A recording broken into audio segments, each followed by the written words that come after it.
Hello, in this video I will show you how to install Microsoft Edge on HONOR X6a. So you have to start with opening your Google Play Store and now click on search bar and type in Edge and click search.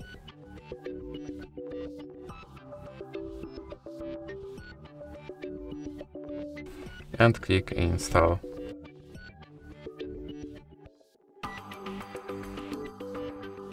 Now you can click open.